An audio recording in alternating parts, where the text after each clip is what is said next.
Right, welcome back to the Car UK channel, and you join me in part 2 of our starting off in the used car trade in 2025. Now, those of you who didn't check out part 1, I would probably suggest before you watch this video that you go back into our link description or into our catalogue and have a look for part 1, which we released just last week. Where basically I talked about starting off in the trade. We went literally from the very beginning. So if you were starting out as we call a home trader, so you want to start buying and selling cars from home, work up to small premises maybe, what the sort of things you'll need to start off, the very, very basics. And we're talking things which we covered like trade insurance, trade plates, premises themselves, where you start off, where to look for vehicles, going to auctions, how you register for auctions, etc., fees, all sorts of things like that. So make sure you watch that before continuing on with this video.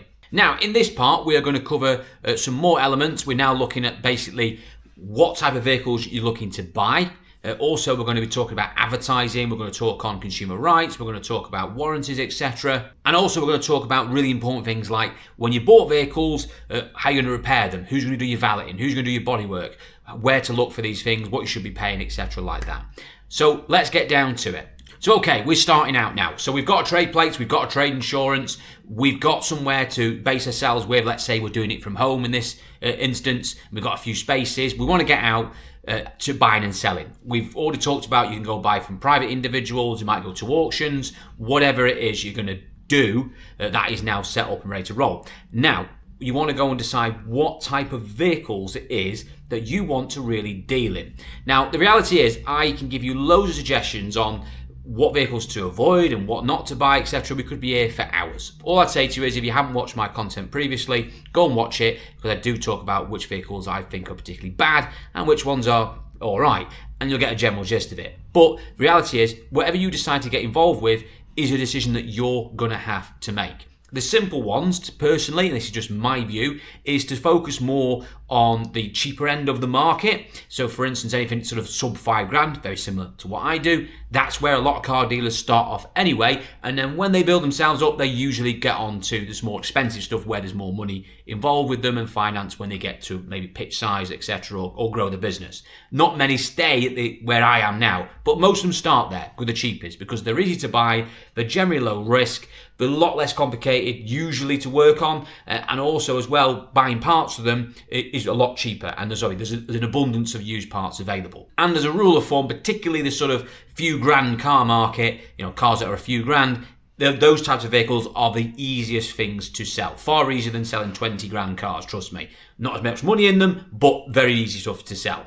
So that's an easy one to start off with. You might want to specialise in particular vehicles. So maybe you've got your own skill set, or you've got a garage in tow or someone in tow who's really knowledgeable on a certain brand of vehicle. Then you might want to specialise in that. You might want to specialise in a certain category of car. So small cars only, automatic cars only. That's a real big one at the moment. Family cars, maybe you're going to get into four-wheel drives. Whatever it is, that is a decision that you have got to make. All I would say is that you're not sure, start off with first-time cars and family cars because they're really straightforward to work with, and possibly keep away from four-wheel drives and executive stuff if you're not sure about that market. That's the only advice I'll give you. You need to make a decision of what type of vehicles you're going to buy, and you'll work out as you go along. You'll have lots of mistakes, you'll have great times and make money on them, and you'll be like buzzing, and then you'll have some rotten ones where you'll just, you have to basically just lose money on them, or you don't make as much as you thought, but you learn from it. It is a learning curve. Just remember, you're not going to make money on every single car. If you think that's the case, and trust me, don't even get started in this game. For all the excitement and enjoyment it gives you, you will have ups and downs. But now you've decided what type of cars you're going to buy, and let's just hypothetically say you've decided you're going to deal in first-time cars, small cars, Fiestas, Corsas, etc., and you're going to go and buy them. You're going to need to be able to sort these vehicles out, prep these cars out. So i.e. get them in a state where you can then put them on sale and make them mechanically sound so someone will come along, test drive them, like them, and buy them. Basically, you need to get your prep sorted. And to do that, you're going to need probably garages to work with, certainly things like MOTs, garage repairs. You might need valeters or detailers. You might need paint people, so i.e. people who are going to be able to paint panels for you. If you've got a busted wing or a rotten wing, or a bonnet that needs painting, or a bumper corner that needs doing, all different types of things you're going to need. And we're going to break these down now.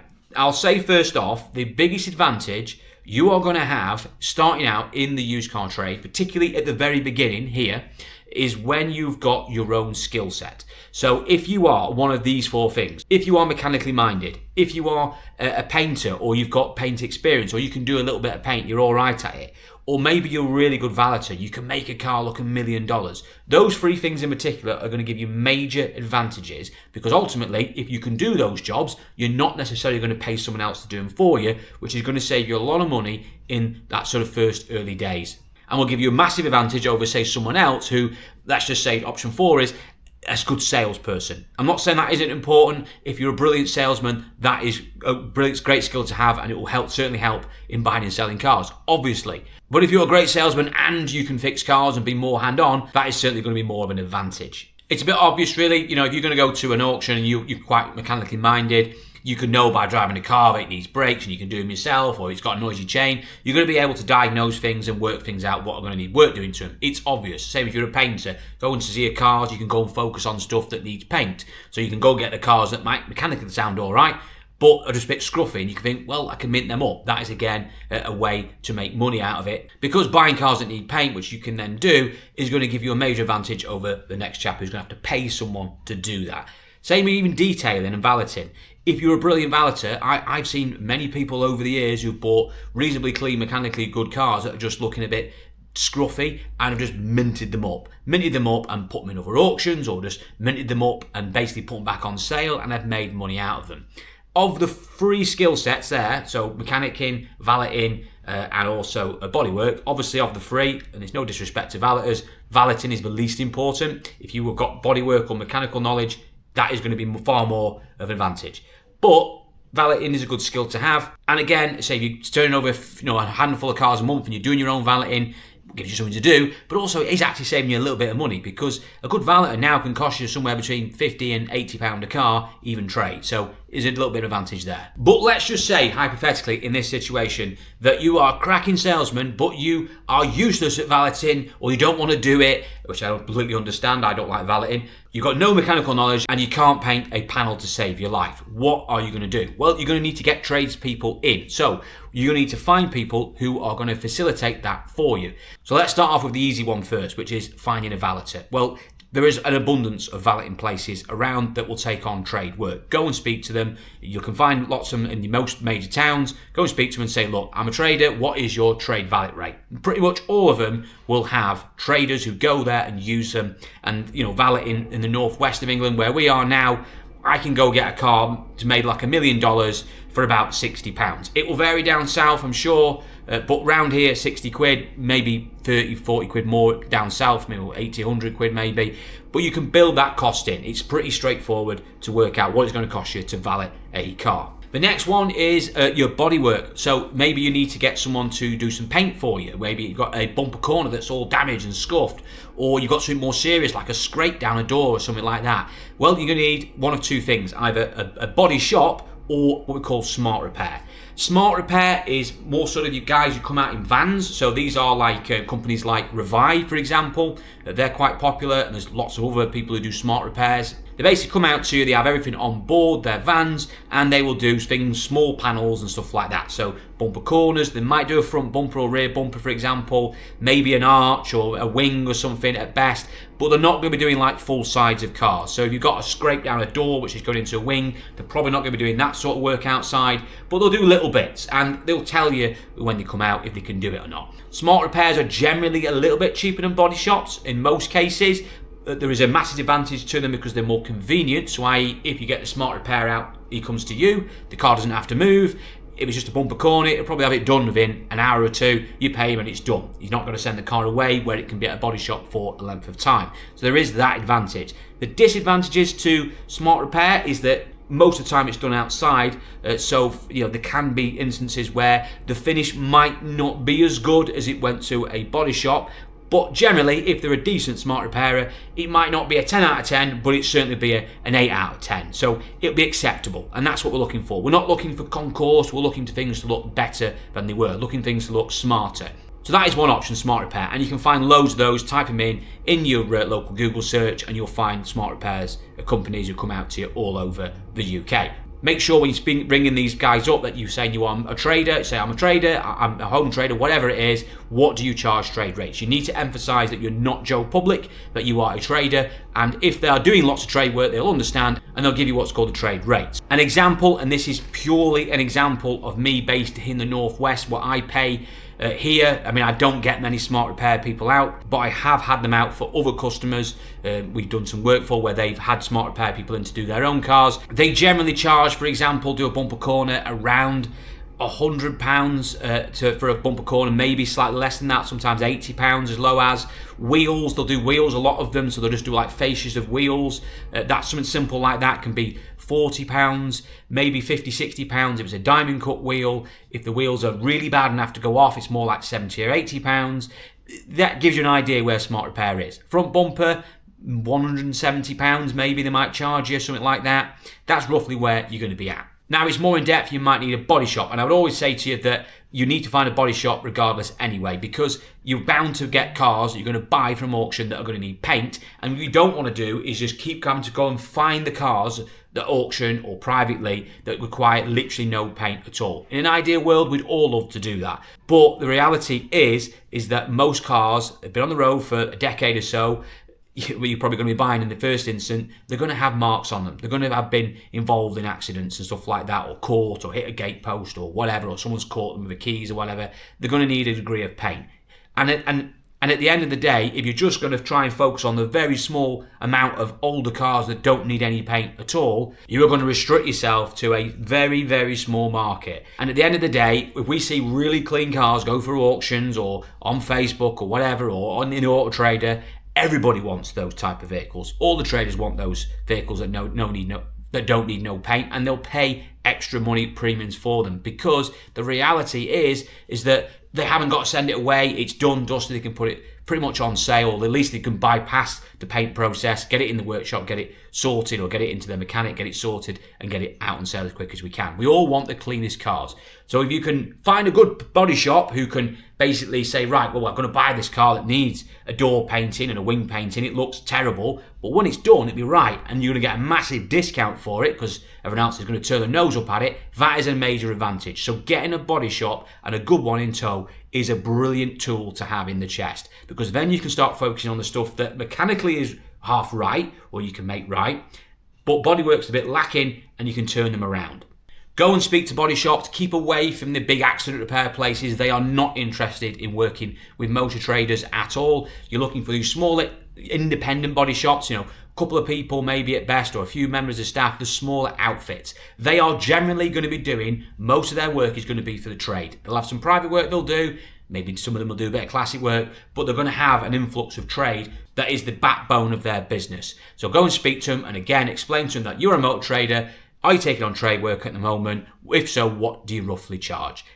So lastly, the other thing you're going to need, obviously, is a mechanic, a garage, somewhere to get your cars, like MOT, servicing, cam belts, whatever, general repairs. You're going to need a garage in tow. Now, the first thing I'll say to you is do not go out looking at places like your Quick Fix, your ATS Centres, your National Tyres, all those places, the national chains. They are not remotely interested in working with trade, and they're going to be far more expensive than going to your local garages. There is loads and loads of local garages in pretty much all major towns and cities here in the UK. Just go out and speak to them. You're going to find out pretty quickly when dealing with them which ones you've got the right feeling about, will be suited to what you need. And what you actually need to do is actually speak to them and say to them, look, I'm a motor trader.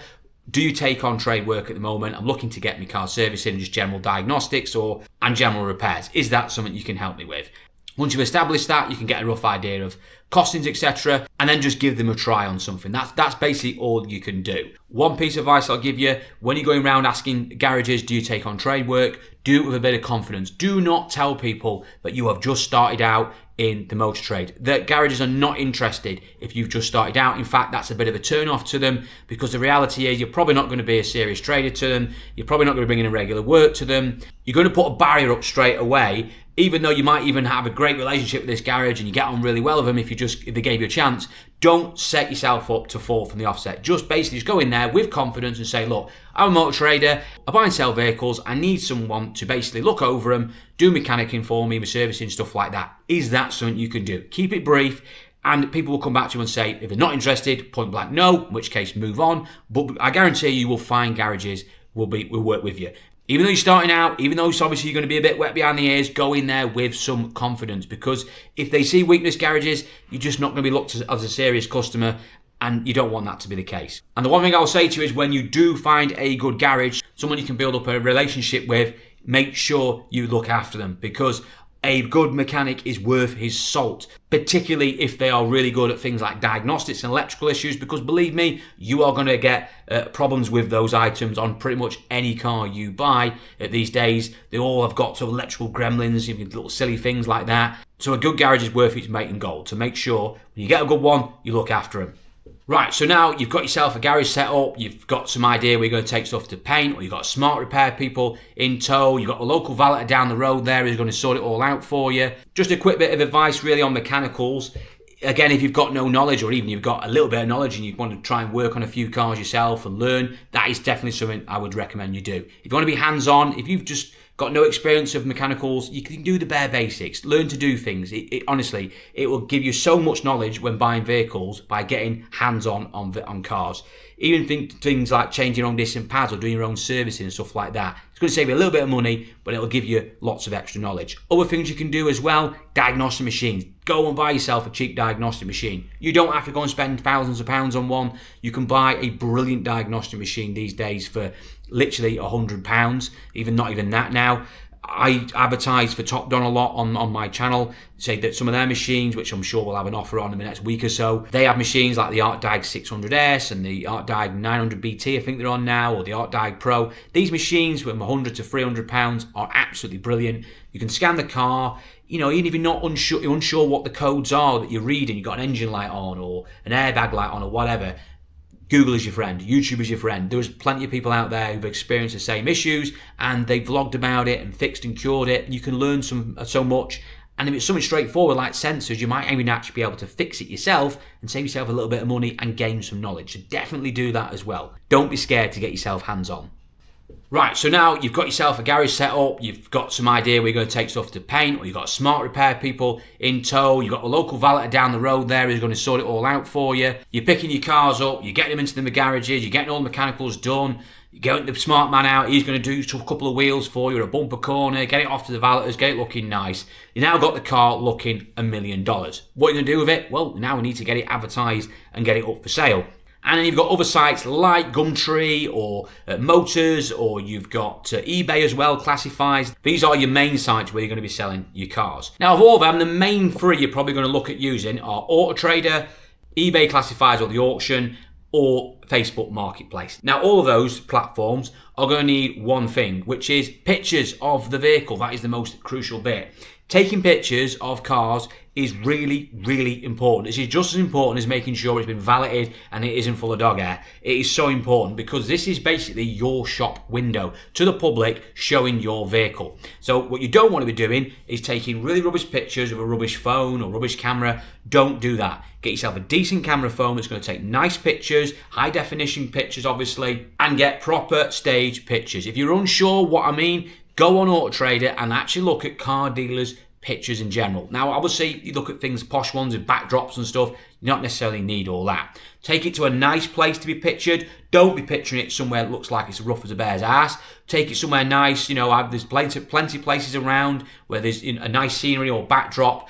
Get a car pictured with 4 corners as a bare minimum, so i.e. each corner angle, take those 4 pictures, open the door and then of the interior. That is the bare minimum you need to be taking. Ideally, you want to take more than that, maybe 10 or even 20 pictures in some cases. This is your opportunity to market that car, and people will look at the pictures, and like I said, the expression, a picture's worth more than 1,000 words. It really is. So make sure you take the photography side of it really, really seriously. Once you've done that, upload them to your platforms, AutoTrader, Facebook, etc. Facebook is free. We'll come back to that in a minute. AutoTrader, obviously you're paid to put your adverts on there. That is by far the best place to sell cars on, particularly when you're starting out and stuff like that. Pay-as-you-go adverts, etc. You can get packages, so you can buy packages that gives you so many slots, if you like, on AutoTrader a month, where it works out a bit cheaper. But if you're only just starting out, you only do a few cars a month, just do pay as you go. It can cost you as little as 10 or 12 quid for an advert. Most adverts are about £30 or £40 and have a sort of continuation of about 5 to 6 weeks until you have to renew them. And in most cases, you're probably going to sell a car within that period anyway, particularly if it's priced sensibly and obviously, it's a good car in the first instance and looks well. Facebook, you can put them on there. That is free. Gumtree's is saying that's free. Just be careful. There's a lot of scams on Facebook and Gumtree. Obviously, you're selling, not buying, so you're probably not going to be too worried about scams. But you've just got to be careful out there because there are some really, really dodgy people who operate on Facebook Marketplace now. But I have sold cars on Facebook Marketplace. There is lots of cars that are sold every single day on there. So it is definitely worth putting it on, particularly the cheap end of the market. Anything under £5,000 does quite well on Facebook Marketplace. So I would definitely just put it on there, even if you're going to put them on Auto Trader anyway, because why not? It's free. eBay's another one. You can do auctions if you wanted to. That's one thing you could do. You could do an eBay auction, which I'm sure you all know about. We've all used eBay. And you've got the classified section. So you can just literally just pay for an advert on eBay. I think it's about 20 quid for a month or whatever it is. It might be a bit more than that now, but it's not a lot in regards to the price of Auto Trader. It's usually cheaper slightly, but that's another avenue. Put them on there. I know plenty of people who put their ads on Auto Trader and on eBay classified. So you've got a massive choice there. You can do other things like you can put stuff in the newspapers and stuff like that, but those days really are gone. It's all about the internet, so I'll just focus on that. Quick one about valuations. The simplest way to do it, to be honest with you, without getting involved in getting a cap account or glasses account. By the way, when you go to auctions, these prices, these guides will be on the auction catalogue, so you haven't got to worry so much there.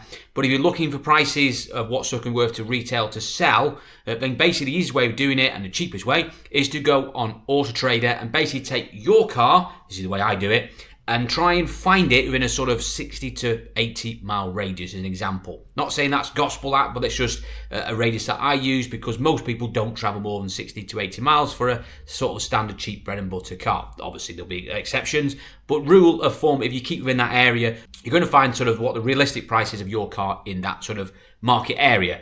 So basically you take your car and let's say it's a 2012 plate Ford Fiesta 1.2 base model, with 80,000 miles on. Go and find your equivalent car in a 60 mile radius. So go on the search boxes, find Ford Fiesta 2012 to 2013.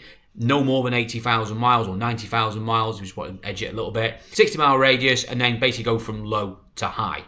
Discount anything that's categorized. If your car is HPI cleared, then don't compare it to a categorized car. It's irrelevant. And then you get an idea, you can see roughly what prices are. Now, obviously, if you've got something that's a really rare colour or something that's a bit more out of the box and yours is, you think is a bit nicer than the competitors, then obviously price it accordingly, a bit more money. But it gives you an idea. That is the simplest way of doing it. It's basically what we call Auto Trader value back. So you basically go on Auto Trader and you try and find the car and value it backwards like that. As you progress and start selling the sort of particularly similar type of vehicles, you'll get a gist for what stuff's worth anyway. Right, now finally, we've got the cars advertised, all prepped and looking lovely. We've now got a buyer coming, or we've got buyers ringing up for our cars. What else have we got to think about? Well, there are very important things we have to think about, which is where we stand for on warranties and consumer rights in general. Now, I could go on for this for hours. I'm going to keep this as brief as I can because we've already been here for about half an hour or so. You've got two aspects to this: consumer rights and warranties. The two are very, very different. Consumer rights are your minimum standards, and the warranty should be something which is then usually a product which should be above the consumer rights, i.e. what you get in a warranty should cover you for more than what a general consumer right would usually apply to. As a rule of thumb, it's a bit like sort of MOT standards down here, servicing standards up there.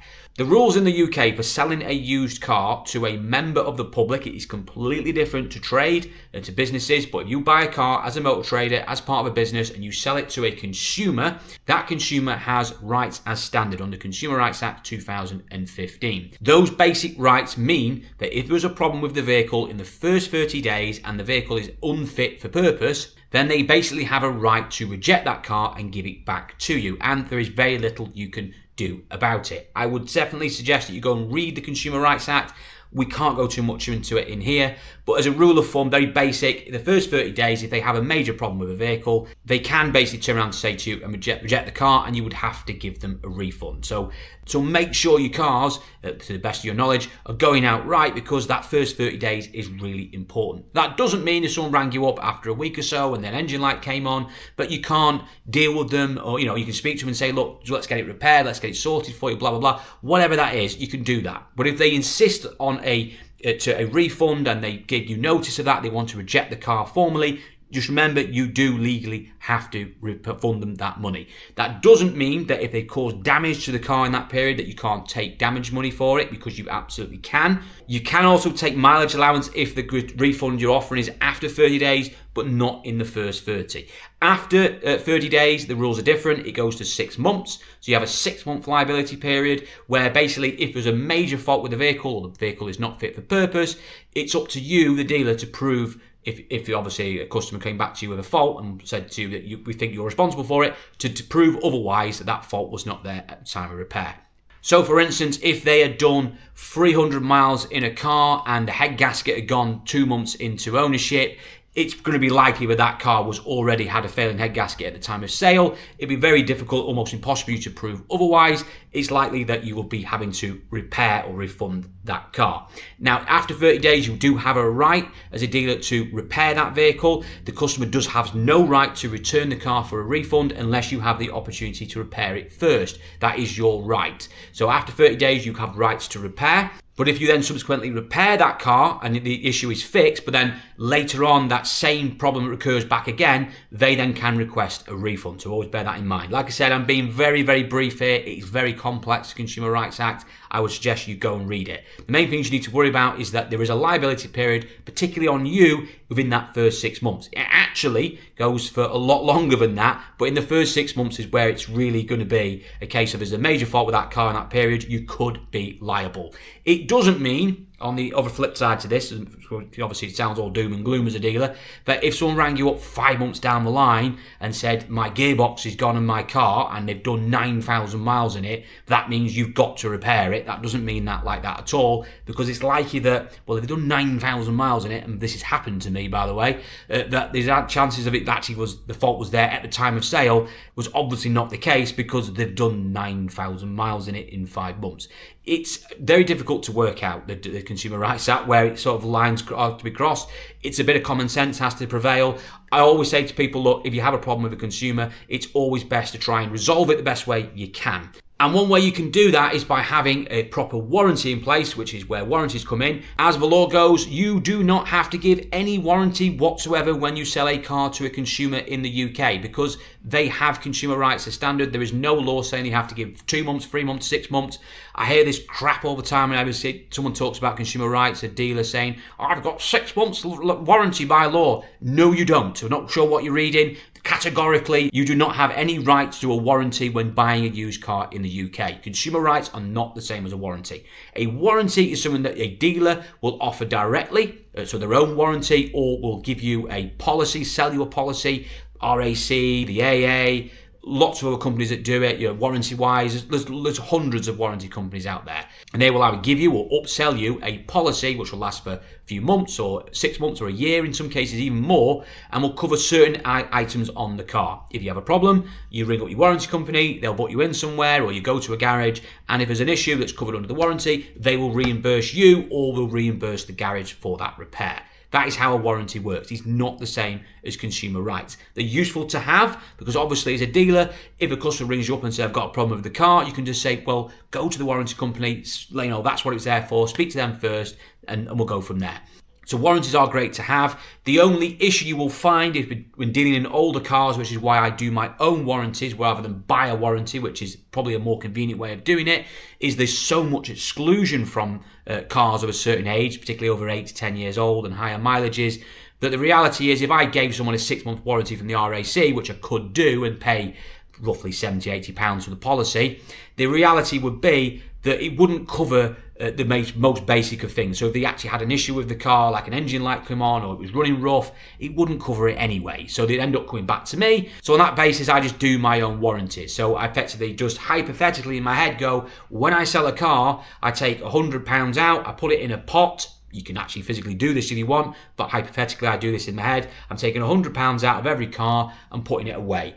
Basically, if I sell a dozen cars a month, I've got a pot there to deal with. So when people ring up and go, Lee, I've got a problem with my car, I can basically go, right, no problem. And if it costs us £400 or £500 to sort it because it's the other end of the country or whatever, then so be it. The reality is, if they're prepped right, your cars, and you're buying decent cars anyway, or trying your best to do that, you're not going to have many warranty claims. And when you work out actually, you're taking out money for each car you sell, you build that in, it's very rare that at the end of the year that you will be down on your warranty pot. You'll always have money left in there. Basically, you're not going to spend what you otherwise would have paid out to buy a warranty in the first instance. Now, I only do warranties for 3 months as a rule. For my vehicles, that's what I personally do. I could do longer, but I decided that 3 months for me is fair where I want to be at. I might look in the future to doing add-ons where I can sell another policy if someone wants that peace of mind, particularly on maybe some newer cars, 4 or 5 grand stuff. But on the couple of grand stuff, really 3 months is fine. Just as a statistic, because a lot of this gets forgotten about, most warranty claims are actually within the first sort of 5 to 6 weeks of a car actually being sold, the first teething problems. So really, don't worry so much about the sort of month 4, 5 and 6 so much, because the reality is they've got cheaper rights anyway, so if there's a major issue, I'm sure they'll come back to you. But most of the time the issue is going to be in them early days, and if you say you've got your own warranty to deal with it anyway, you'll get these things sorted, and you say you can get the customer back on the road. Always try and work professional with people, don't lose your rag with them, and if you have got a difficult customer, look, sometimes it is the best option if they just basically got buyer's remorse, or they just basically fell out of bed with the car and they just don't want it anymore and they're going to make your life a misery. Peace of mind for you, honestly, the best thing you can do. If you've got a really bad customer who's going at you, just refund and move on. They are the best words in the trade, honestly, refund and move on, because you do not want a customer that's going to live with you. If they're just not having it and they're being aggressive, just get them refunded and get the car back. If they've had the car for more than a month, like I said, you can take allowances out of there anyway. Some people charge 30, 40, 50 pence a mile. You can charge actually what you want if they've agreed to it. Very different if you get into court, but that's something you can work out. I charge 35 pence a mile. It's right down the middle of where I've seen some people charge 25 pence, 45 pence. I go with 35 pence. So they say you can do that. Obviously, they've damaged the car. You can take out allowances for that as well. But that gives you a rough idea, and it is very rough. And by the way, I'm disclaiming now, I am no lawyer. But yeah, that is a rough idea of how consumer rights sort of works, and as a trader, and our view of it. If you're unsure, go and read the Consumer Rights Act. Go and look at places like, you've got places like Which, other Citizens Advice Bureau, their websites will actually break down the Consumer Rights Act as a customer and a dealer, what your responsibilities are. Right, I think I'm going to wrap it up there because I've been rabbiting on now for the best part of 45 minutes. I hope what I've given you in these 2 parts has been useful, and obviously I'm all the best if you are looking to start out in the trade. If it's something that interested you, I would definitely recommend that you do it. It is not an easy profession to get involved with. It's great if you like cars and stuff like that, and it sounds a brilliant profession to get into, and honestly it is, but it is stressful as well. So just bear that in mind when starting out. There will be pitfalls along the way, there'll be learning curves. I've been doing this job for the best part of 20 years. My first 5 years, I'd say I had some great times, but I was really struggled for the first number of years. It took me a number of years to get going. Like I said, you learn from your mistakes, but eventually, if you keep at it, and you learn from it and keep growing, then you can actually have a really successful business from it, or as an additional income. So definitely get involved if you want to, if that's your passion, and I wish you all the best with it. I'd like to thank you for watching this video. I would definitely recommend that you watch my other videos, because you'll see things what I'm doing day in, day out, going to auctions, dealing with customers, etc., buying vehicles, why I buy them, etc., all advice and stuff like that. So definitely check out my other content. And the best way to do that is by liking and subscribe to the Car UK channel. So thanks again for watching this one. Let me know your thoughts in the comment, and I'll see you all very soon.